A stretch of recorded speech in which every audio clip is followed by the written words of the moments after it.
اعوذ باللہ من الشیطان الرجیم بسم اللہ الرحمن الرحیم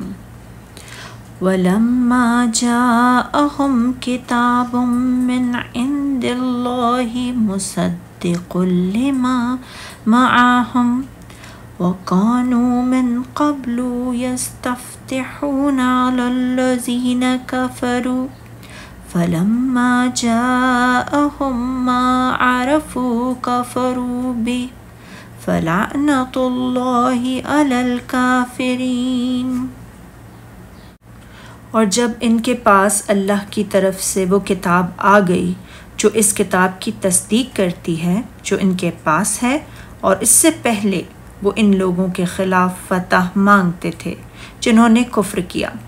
پھر جب ان کے پاس وہ حق آ گیا جسے انہوں نے پہچان لیا تو انہوں نے اس کا انکار کر دیا، لہٰذا کافروں پر اللہ کی لعنت ہے۔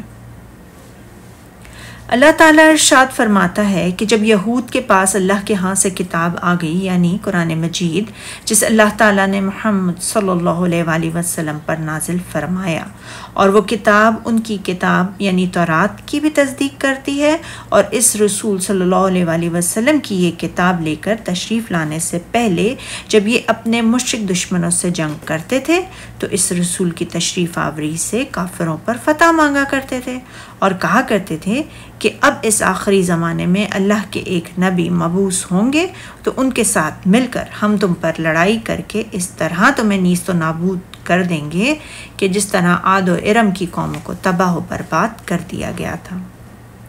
روایت ہے کہ رسول اللہ صلی اللہ علیہ وآلہ وسلم کی بعثت سے قبل یہود آپ کے ساتھ اوس و خزرج کے خلاف مدد طلب کیا کرتے تھے، لیکن اللہ تعالیٰ نے جب آپ کو عربوں میں سے مبعوث فرما دیا تو انہوں نے اپنی باتوں کے برعکس عناد و کفر کی راہ اختیار کر لی۔ معاذ بن جبل رضی اللہ تعالیٰ عنہ اور خاندان بنو سلمہ کے بشر بن برا بن مرور نے ان سے کہا، اے گروہ یہود، اللہ سے ڈرو، اسلام قبول کرو، تم تو محمد صلی اللہ علیہ وآلہ وسلم کے ساتھ ہمارے خلاف مدد مانگا کرتے تھے جبکہ ہم مشرک تھے، اور تم ہی بتایا کرتے تھے کہ اس نبی کے بعثت ہونے ہی والی ہے، اور تم کو ان کی نشانیاں بھی بیان کیا کرتے تھے۔ اس کے جواب میں بنو نذیر نے سلام بن مشک نے کہا، آپ ہمارے پاس کوئی ایسی چیز نہیں لائے جسے ہم پہچانتے ہوں، یہ وہ نبی نہیں ہیں جن کا ہم تمہارے سامنے ذکر کیا کرتے تھے۔